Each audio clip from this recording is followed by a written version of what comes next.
Okay, we're gonna start off with the topic here, and right before we get to the topic, we're gonna go post up my Patreon in the chat, and right when we get to the topic, we're gonna go right to the this topic here. And I don't really feel that the Smollett case is going to be enough to really distract the liberal hysteria on the rise, because it's still going to be on the rise with it. I don't think that there's going to be enough that's going to be able to grasp the media from and the actual people that are totally captivated by the whole Trump derangement that have actually been this way since the actual election. I don't think it's going to be enough to really change their minds from this. This is going to be one of those little small things that maybe distracts them a small amount of them for a tiny little bit. I think this is going to be more distracting for conservatives and libertarians than anything else. I think this is going to be one of those things out there, because if you look at more of the if we take a look at Twitter, more of what's actually happening out there from what I'm seeing is that this is something that is coming out there from what's happening with that. From what's actually happening out there with next to what's actually occurring,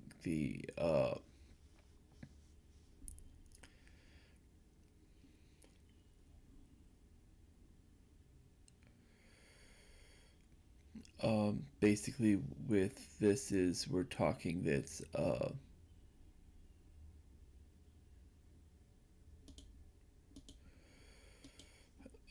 it's looking like this.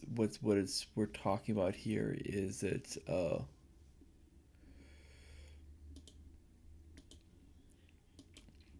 that what we're talking about from the actual point of view is that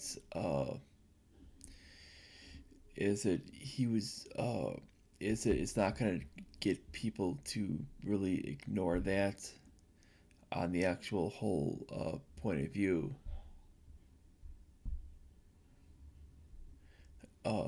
And that's what's actually happening.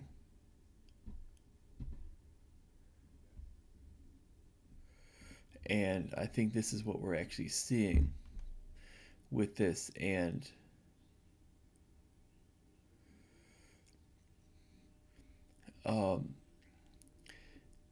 because I think what we're talking about here is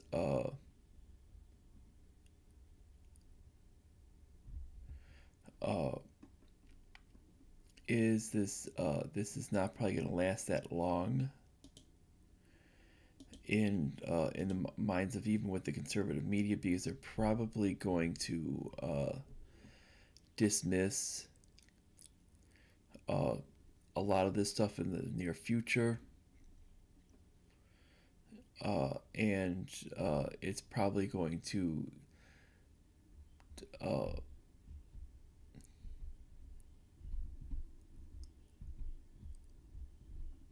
and it's probably going to lead to the fact that that it was basically done because of that it's basically because of the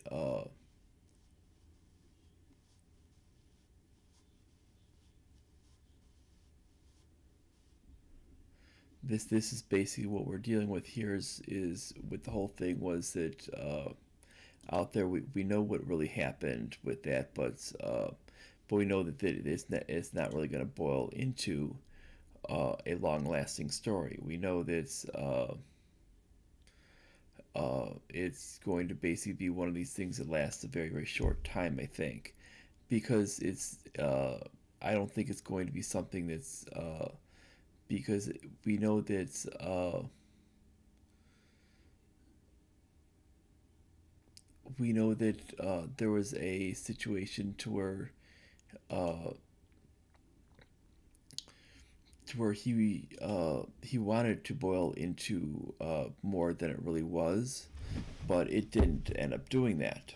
And just going through Twitter with it now, we know it's starting to even die off as we're tending to speak, because from what I'm seeing with my feed is it's starting to, even with that, it's just starting to not even be viewed anymore, and they're not even paying attention to it anymore. So I don't think it's going to be enough with that. And I think we're just going to go back to the normal liberal hysteria with what we were seeing before, with what was the normal attitudes of the media.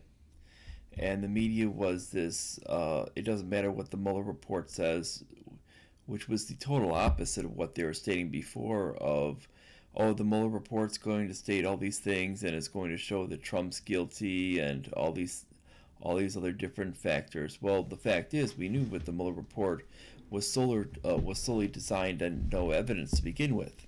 We've already gone over that fact that they never had access, they were denied access to the server and never actually asked for a warrant. If they would have asked for the warrant, they could have got access to the server, and it would have proven this whole thing false from the beginning, because when you have an actual person portraying themselves as a victim at the start, it would have actually shut that whole thing down immediately, because once you have someone portraying themselves as a victim and say, oh, no, we want our people to do the investigation on the thing. Well, that's not a criminal investigation. You can look over with what you think is there with it, but that doesn't necessarily mean it's criminal investigation. That's not a criminal investigation. That's, you can say whatever you want, but that doesn't mean it's a criminal forensic investigation. It's that the investigation of the evidences never took place. So what we have is we have nothing but hearsay and conjecture coming up to this point, and that you can't bring that into a court. Any judge is going to throw every bit of that evidence of what you're claiming is evidence out. So the only thing you have is trying to get witnesses to turn over. Now, what the idea was his idea was, okay, what his idea was, okay, we have these people with it that are close to Trump. Okay, we're going to surveil them. We're going to use basically this bad piece of intelligence. We already know it's bad, which was that actual report that was released to BuzzFeed, and we're going to use basically all these other pieces of reporting by other people that were basically just doubling up on it, and we're going to use that as legitimizing the actual piece, and we're going to use this as a reasoning for surveillance. Now what we're going to we're going to use this to actually legitimize all of the surveillance that's going out there. Now we know all this stuff is actually hogwash. And they knew it from the start. They knew that this was nothing but opposition research, and knew it was complete bullplop. And this is where you had the thing from the start, and we know that this was where it was coming from. Now the idea was to essentially go after innocent people and say, okay, we're going to threaten you with something horrible, basically some asinine amount of years in prison.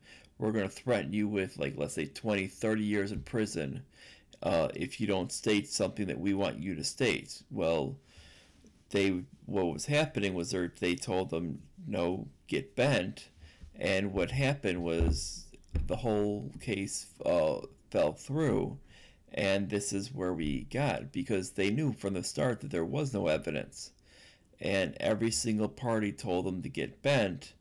And when you start with it, when you start with no evidence, and you're trying to harass people to get your first piece of evidence, you're not going to end with anything at all. Now, what they built this up as, what the media built this up as through hysteria, was they were telling people that there was this huge mountain of evidence when there was not even one piece of evidence to begin with. They didn't even, there was not even the analysis of the server done by the forensic evidence done by cyber forensic done by the actual people that should have been doing it, either the FBI or Homeland Security. Now, this is a huge problem. When you lack this, you're not going to have any evidence. And this is where we have this. Now, this caused a huge amount of hysteria, because when we talk about the function of media as we have in the past, we understand that their actual situation of how they run is basically they focus on sensationalism. They're not looking at actually bringing you actual legitimate stories. They've been doing this for over 130 years. And if you've been doing it for over 130 years, they're not going to change. So they're basically going to be doing the same old garbage. And when we start to look at this stuff, we'll see that basically as they will start doing the same thing. Now, what's actually going on with this is they're just going to keep doing on the same old liberal hysteria. Now, what's actually going on politically is we still have the same thing. The neocons trying to push for the overthrow in Venezuela, but that's going to be ignored by the domestic media. Why? Because they still want that to happen, and they're not going to show the negative aspects of that, and they're not going to show what's really going on, because if they were to, they would actually have to report the facts, and the facts don't support out positive things. They would actually they've only been doing little bits and pieces and not giving out the whole thing. They've stated that basically is Guaido's chief of staff has been arrested, and I believe Guaido's wife has been arrested. Well, what they haven't stated is this is for links to terrorism. And they don't want to state the second part, because when you state the second part, that would really kind of compromise the actual neoconservative goal, in which you've had the establishment of both parties being behind.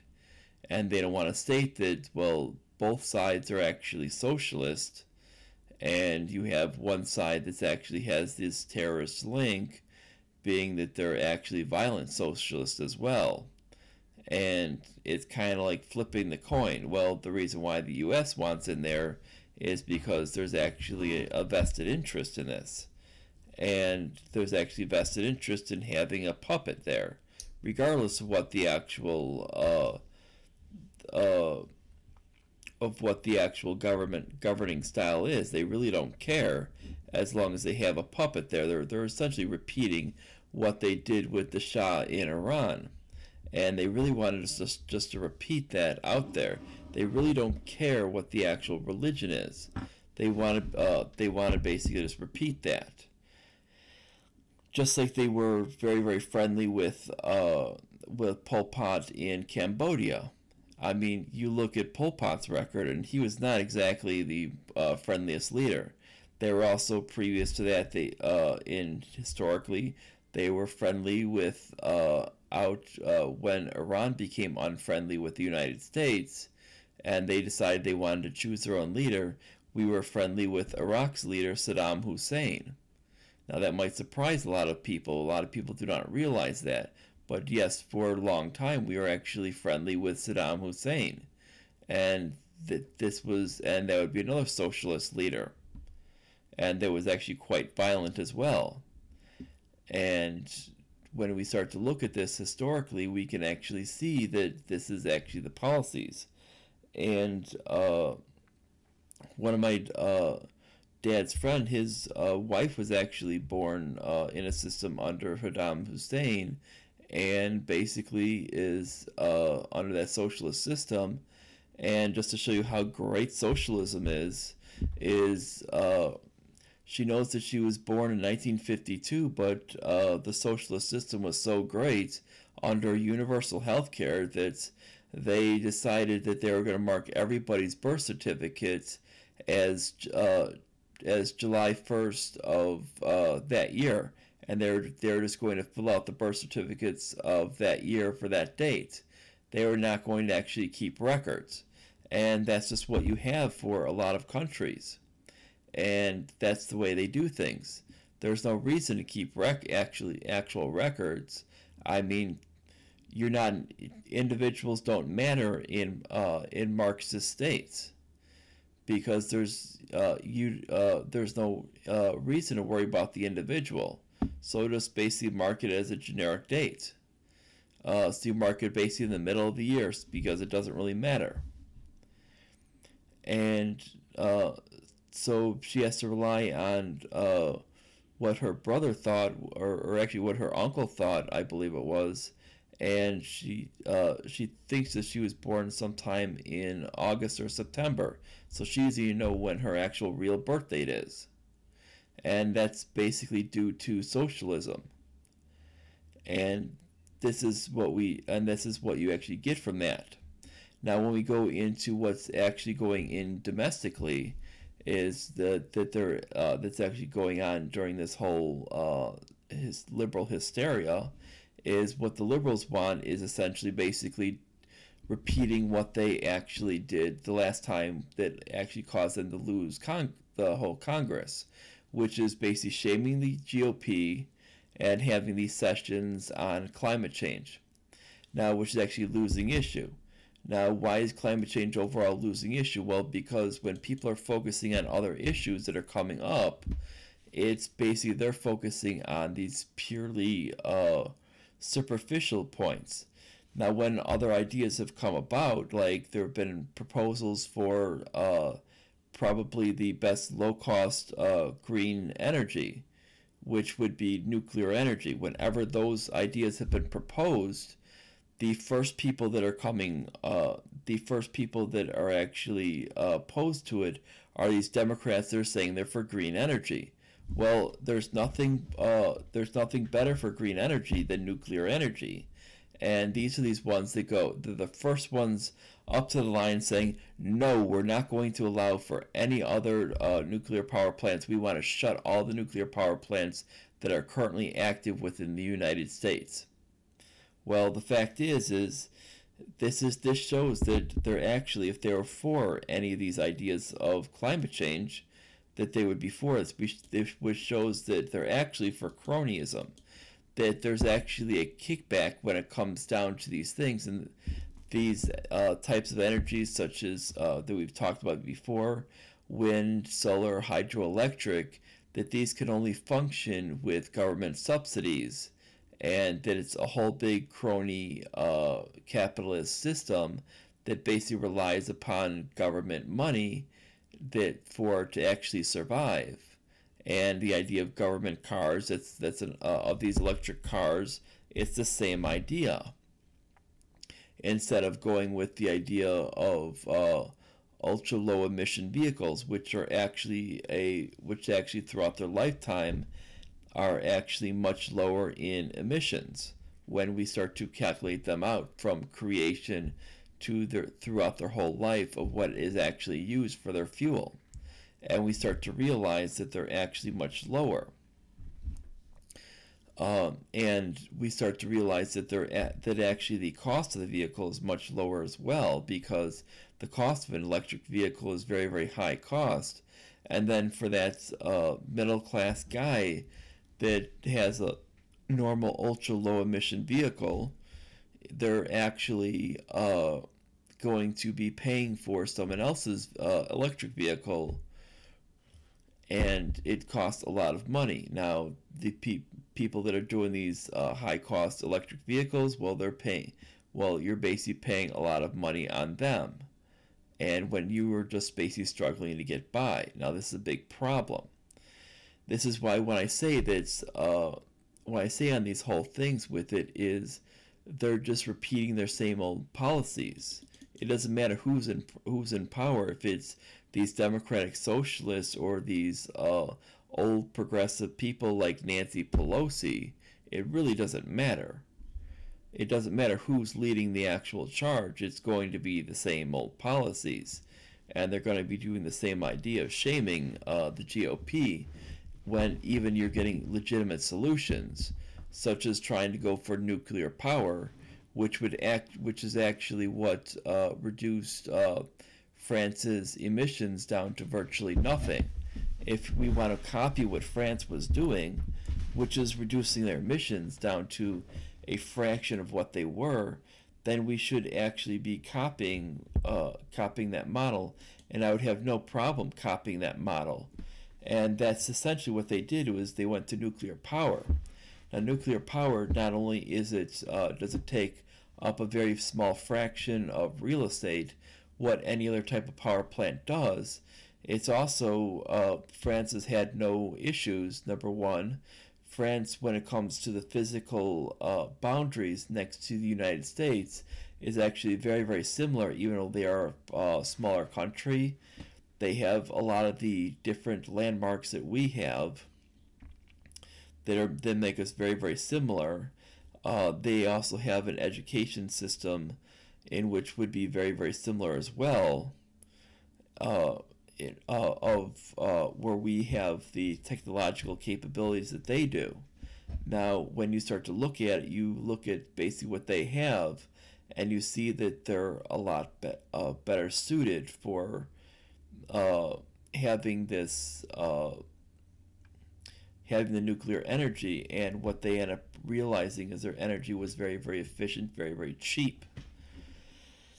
And when we see that people like Elizabeth Warren, who are supposed to be for cheap energy, are saying, no, we don't want cheap energy. We want this real expensive energy that could never in a million years replace our current grid system.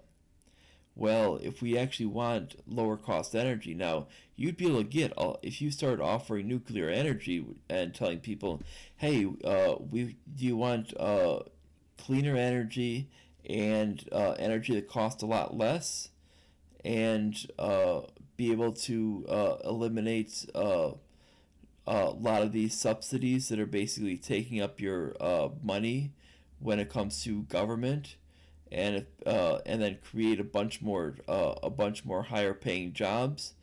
And if you would be offering that to the people, then they would be saying definite yes on every one of them, and then you would be saying we're gonna go with nuclear energy with it, and they'd be saying they'd be asking, okay, is it safe with it? And you'd explain the history of France with their nuclear energy programs, and you'd be explaining how Germany initially had them, and even France initially had them, and then once they got rid of them, that their carbon numbers actually went up, even though they never even had any issues with the nuclear power.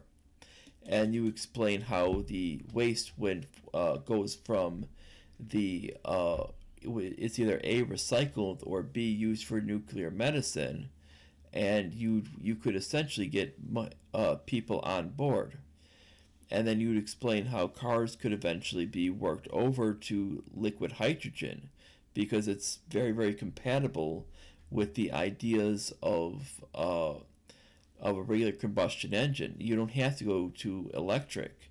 Now, electric could be another alternative, but you would tell people that, okay, we're gonna eventually work over to this and develop the system, and all we have to do is just create a new type of system in which we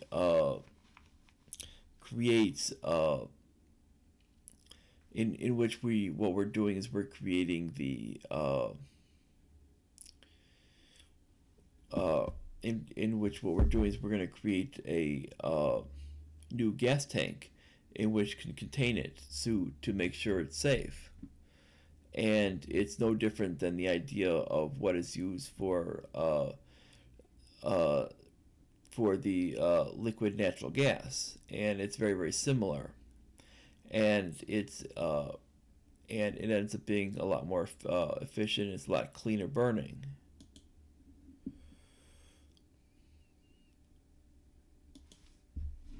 And that's just something that is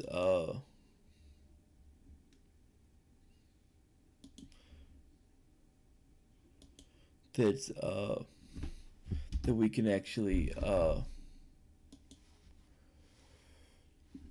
actually go with for our actual system, and that would eliminate a lot of the problems there. Now, for heating for homes, we could probably still go with the natural gas because it still does burn fairly clean. But what we'd probably eventually do is see if we couldn't pipe the idea of something like a liquid, like the liquid hydrogen, like what we do for the for car fuel, and use that for an actual fuel instead, and that would eventually lead us to being completely clean of your fossil fuels, and we would essentially have a system that would be a lot better. But this would be a system in which both parties could actually agree on. But I think this is something that we need to get that the other side needs to stop going the idea of shaming. Well, you're not really finding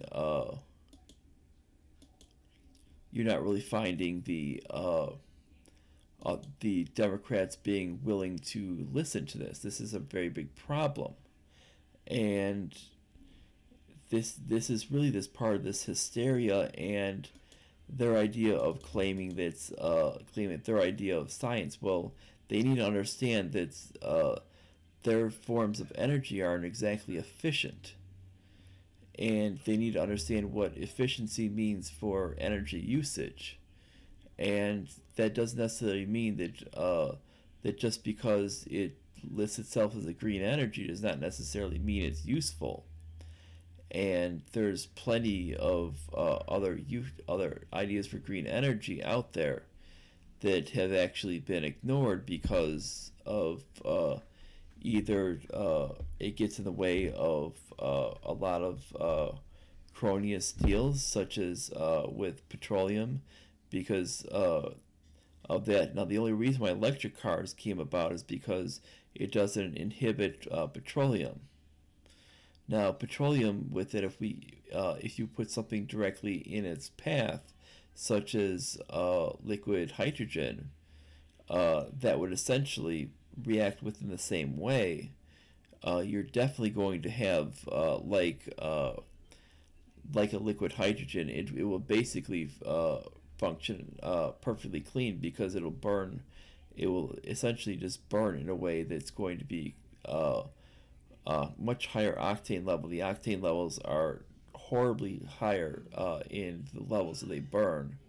They burn essentially to levels of, if not race fuel, it would be above levels of racing fuel.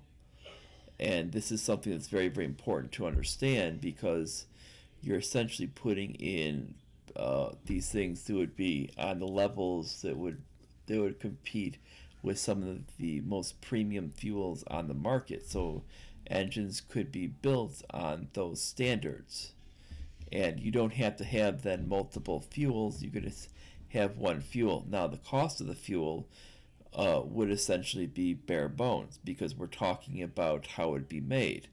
The way you actually make liquid hydrogen is you're splitting you're essentially making the hydrogen into a gas form. Well, that's made just by splitting water, which leads you to get oxygen and hydrogen. And then after that, you basically take the hydrogen and you cryogenically freeze it. Once you do that, it goes into it'll actually form into a liquid form. And once you get that at a liquid form, then it can essentially be pumped as an actual form, just like anything like gasoline can, just like liquid natural gas can, which is another cryogenically frozen material. And the reason why people tend to freak out, oh my God, hydrogen, is because they tend to remember the Hindenburg. Well, we're not basically lighting anything like that. We're actually using it to get a combustion. We actually want a combustion. in this case.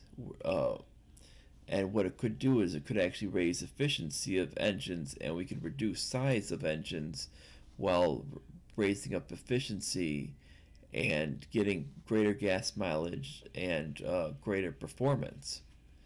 And this could we would essentially have a material that would be virtually endless. I mean, we're pumping the stuff from the oceans. We're going to get salt and other minerals, which which if you separate out, you can get sea salt for cooking, and other usage. You could essentially you're going to essentially get if you get down to the water itself, to bring it down to a distilled water, you're going to be able to pull out the other minerals, and then when you start to separate out the materials, you're going to get oxygen, which you can bottle that up for oxygen for medical patients, and then you bring down you can both have hydrogen as its own purpose, and hydrogen in its liquid state for an actual material. And this is what it would do. Now this is what it would be the benefit of. Now, if you compare this with electric, well, electric is basically just beholden to whatever your electric fuel is. If you're taking electric from coal-powered power plants, you're no different than basically a car powered by coal. And that's no different than some of the cars that we had in the turn of the century that were basically horseless carriages that were powered by just pumping in coal. Obviously, they're a little better because we have screens now that can actually get better, they can actually do a little more efficient, but essentially you're not doing much different. And it's what makes it essentially better to have that's why extra low emission vehicles, LEVs, ultra low emission vehicles, ULEVs, which are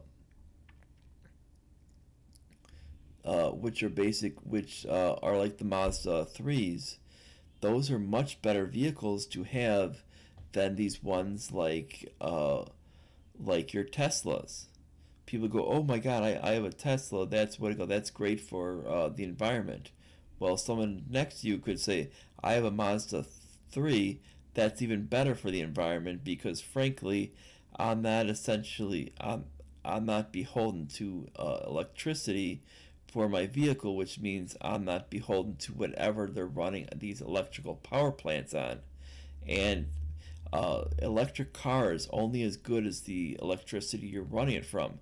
Now, it's fine if you're actually getting your electricity from nuclear power plants. Then it's actually good. But if you're getting your electricity from coal power plants, it's worse than actually using those regular cars. You might as well a regular standard gasoline car, regardless of its emission level, is actually much better. You could be using an old beat up car with it. It's probably going to be much better than the newest Tesla. And this is where some of these liberals just don't understand science, because if they would understand the actual sources, the sources are kind of where the actual things matter. And if they actually believe in man-made climate change, they would actually understand the source kind of matters, where the electricity is coming from. Just because you have an electric car doesn't mean anything. That's just changing where the power is coming from. We have to understand where the electricity is coming from. And if you change the electricity, like let's say you go to the wind turbines. Well, wind turbines kill a lot of birds, and then what their excuse is for those, or solar panels kill a lot of birds as well. Their excuse, oh, let's kill a bunch of stray cats. Well, that's not a legitimate excuse, and that's not believing in science. That's basically just murdering animals, and it doesn't matter who you are. We cannot claim that as a humane solution. And this is where I've gone over into, for energy, Why, when it comes for energy policy, why I don't advocate for that. I advocate for nuclear energy because it doesn't involve killing animals. When you go with nuclear energy, all you're going to be doing is, as long as you're running enough piping for the actual hot water that's able to cool down enough before you run it into the actual waterway, that you're not going to be causing any damage to the actual fish species itself, and that's the only problem you would ever run into. And if you do that smart, just like any other, and this would be with any other power plant, as long as you run as long as you have a long enough tubing for the metal piping, in which it can cool down long enough, you're going to have this. Now, this would essentially be a proper thing.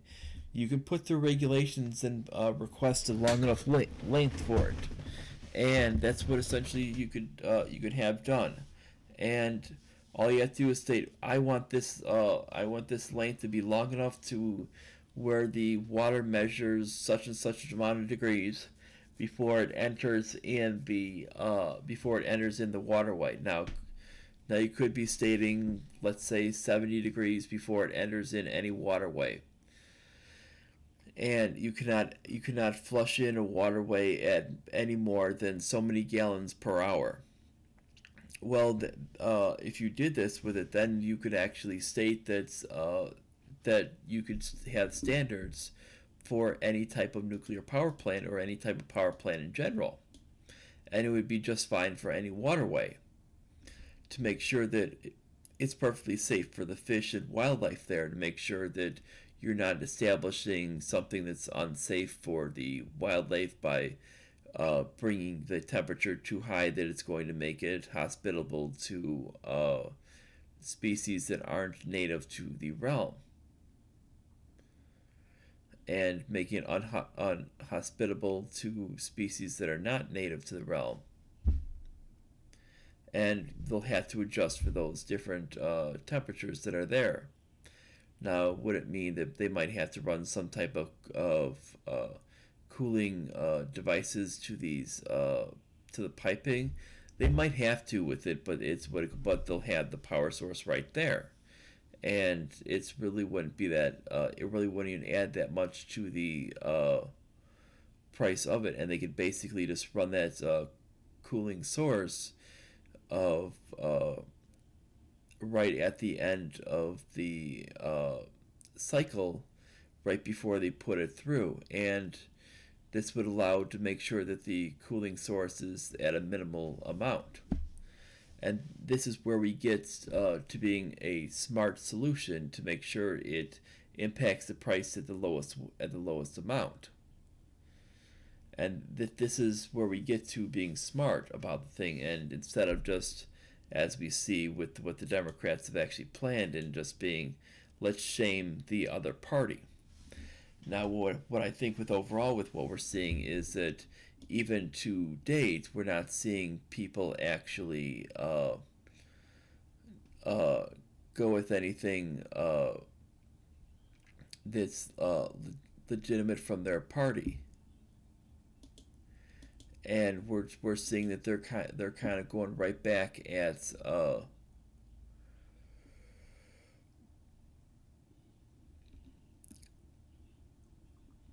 and we're seeing that basically is we're seeing that they're basically doing the same old tactics that they did before.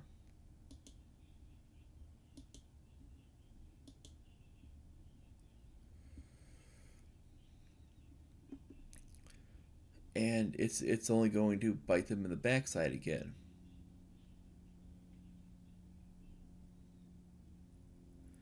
Um,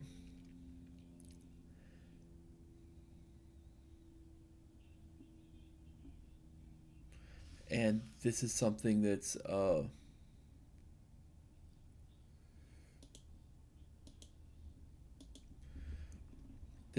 that we need to look at when it comes down to why we're getting the why it's going to be that when we see this whole thing with it, I don't think the Smollett case is going to continue to uh, be a distraction, because we're seeing that it's going to be focusing on some other issues,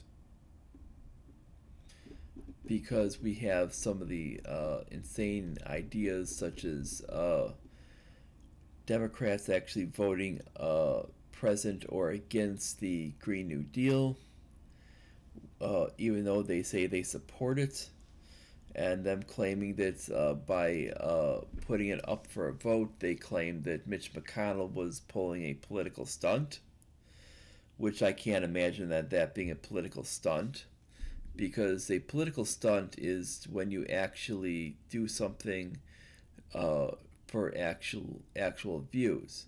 Now, when we look at the actual what a political stunt would be with it, would be the actual statement that if you were to state that you support something but you vote against it, that would be a political stunt, because it means that you don't have to essentially put your name behind it if in that case. And that's what I think we're seeing here is I think that's what we're kind of seeing in this realm, because we saw that the Green New Deal essentially got no votes, and they were just doing this and claiming it was some type of stunt. And I think what it comes down to is we're not even is even when I'm looking at even on the Jesse Smollett thing, is very very little things are coming out on it. Even on it overall, I see a few things on his behalf, basically the link to the Obamas to basically get him off, to get him basically off the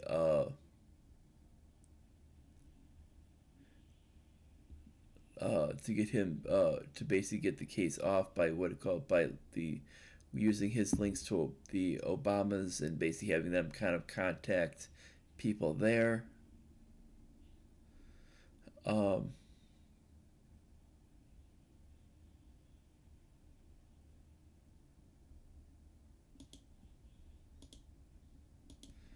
um, I would say that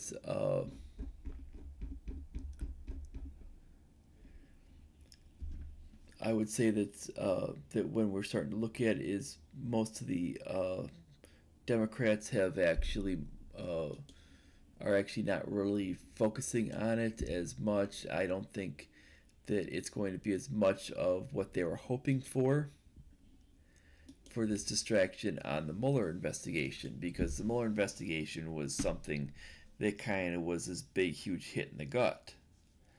And they were hoping that it turned out to be this that the whole Russia hoax was going to hit them, was going to hit the Trump White House and the Republicans with something really really hard. But when everybody that was targeted told the Mueller team, no, we're not going to cooperate, we're not going to lie in this investigation, it ended up being a huge problem. And I think that this is what ended up creating the huge problem for them.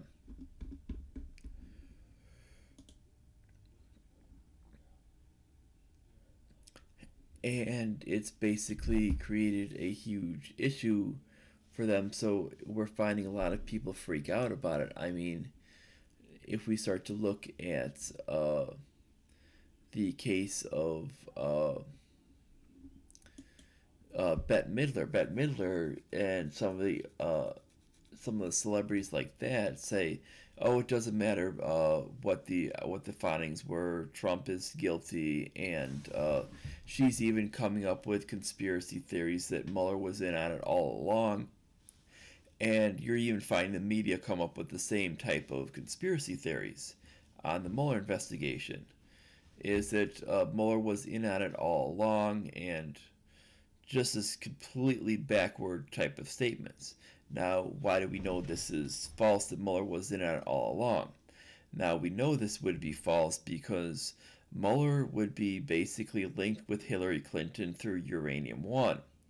Now, he would be completely against wanting to uh, go against the Democrats because they would essentially want to hang him, because any type of break from Hillary Clinton would be worse than going after Trump, because frankly is it becomes more of a you want to kind of go down with the ship. And he knows that basically, as we saw with how he was actually pursuing the actual case, he was supposed to look for Russian interference. Now, if he were doing so, he would have actually investigated the Clinton side as well. I mean, we saw with what he did to Paul Manafort. So if you were really going against if you were really in the bag for Trump all along, and there was this vast conspiracy that he did this great job of acting, then wouldn't he have done something against Tony Podesta and never, or at least never brought charges against Manafort? I mean, he would have. It would at least been to look, if you were never to do something at least even. He would have at least never brought any charges against Manafort. I mean, that would at least made at least the most sense, because giving immunity to Tony Podesta and then never having him testify, and which means you were just basically handing out immunity based on because if you look at the case, he was essentially doing exactly identically the same exact thing. He was working for the same exact people, yet even though the companies that they represented were different, he was essentially working for the same exact people in the same exact countries for the same exact point of view, and representing them in the United States for talking to the same exact people here in the United States. Not and the charge in the United States would have been the same exact charge. So everything would have been completely 100% identical in every way possible. Yet, if we look at it, he got immunity, was told not to testify, and he did not have to testify, did not show up in court at all in the Manafort case, and yet we had Manafort charged where they were trying to get him, nearly 30 years in prison, and they were mad when they didn't get that, and Manafort ended up getting just shy of 4 years in prison, actually 47 months. And so if we're talking that they're supposed to be where Mueller is working was essentially on this whole big conspiracy working on behalf of Trump, wouldn't he have basically let Mueller off at the start? Why would Mueller have actually gone after Roger Stone when Roger Stone was not guilty of anything? Roger Stone had never done anything. He basically had only talked to Trump a couple of times. Now, if you were actually trying to make the illusion that he was going after Trump this whole time and just looking to clear Trump, why would he even approach Stone? Why would he have ever approached any of these people involved anything with InfoWars? That had more involvement with InfoWars than anything else. And this basically shows you that there was a reason to basically get to trying to drag Trump through the mud. And what ended up happening was there was nothing there. And what's going to happen probably for the next until the actual report is fully released, you're going to see probably the wildest conspiracy theories that you've ever seen to date. After this point, you're probably going to see them support uh, the Democrats looking for other things to go after Trump. This is, I mean, this you've actually looked for the in what the media has actually done. So basically, what we're seeing with it, this is why I made my statement. Why I don't feel the Smollett case will be enough to of a distraction for the liberal hysteria on the rise. I don't feel that it's going to be doing any distraction, and this is something that needs to be understood because they're coming up with wild conspiracy theories. They're coming up with these insane statements, and it needs to be understood. And it needs to be grasped that we're not that we're basically having these crazy statements from the people in the media and some of these major liberal celebrities of basically going after Trump, and it doesn't matter what the special counsel said. The special counsel was in the bag, and they're coming out with, and it's basically the Democrats need to keep going after him and trying to find something else, and basically continuing going after this without any actual legitimacy. And I think when it comes to the media, I think it's because there's a lot of profit in that, because they believe there's money still in that, still in beating that dead horse. And on the other side with it, they believe from the political side, obviously from the politician side, they believe that they can win the White House on that platform, which they're not going to win on that. That's quite a stupid point. You're not. You might be able to generate some money from some top donors, but you're not really going to generate the votes because people want an actual platform. You basically might get your hardcore people, but you're not going to get any legitimate people saying, okay, well, what do you stand for? Oh, we hate Trump. Well, what do you stand for? They're going to want to know what your actual platform is. And if you don't have a platform now, they're trying to bring up this basically we hate the GOP and going on this climate change thing. But when an actual climate change vote was actually brought up, they were voting against it, which when we actually see the things coming up, they're actually going to show that they're actually voting against these things, which is going to show things to be very, very confusing when it actually comes up. And these are going to confuse a lot of the voters, and it's not going to play very, very well in 2020. They're going to go, oh, because I knew that was actually a ploy. And voters are going to say, well, why didn't you vote for it anyway? If you know, vote for the bills you actually believe in. And they're gonna use that as actual ammunition of vote for the bills you believe in and stop playing political games. And it's going to be those things because they're going to state that try to convince the other side, and that's what it's going to be. And you're eventually going to see that this is the way people are going to state that they want you to go out there and actually debate the issues and get the other side to win and get the other side up enough to where you can actually pass it up to the desk regardless. Even if he does veto it, it shows that you're actually doing your job out there and not just whining, because they're not going to tolerate whining when it comes to the actual voters in 2020.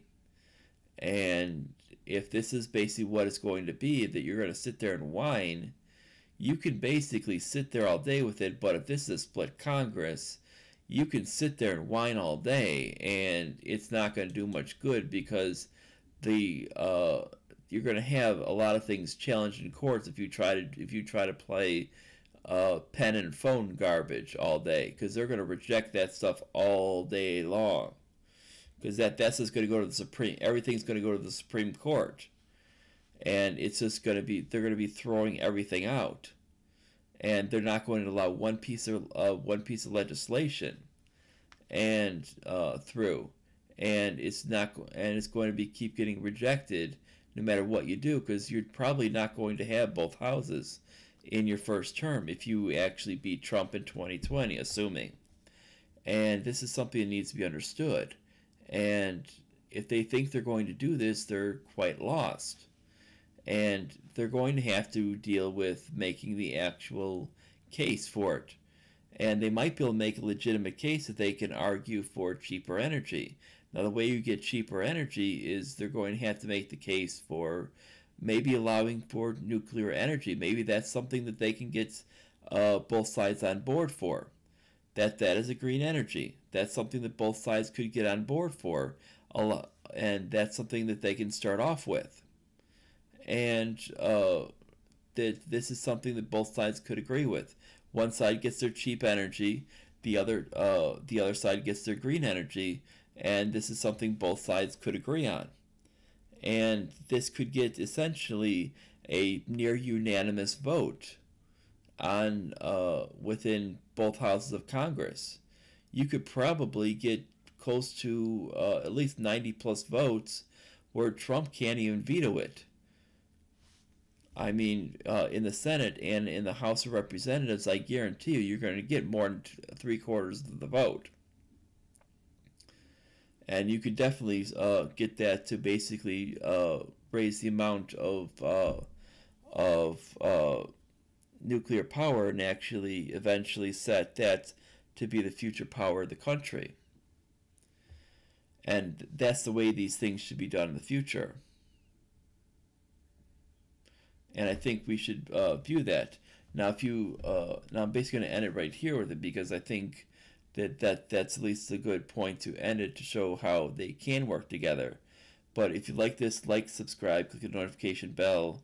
Make sure you share it all around social media to your friends and everyone else publicly, and make sure that you check out my Patreon page. If you can't donate, make sure to share it to someone else who can. And that's about it. And see you guys tomorrow morning for my next morning live stream. Bye, everyone.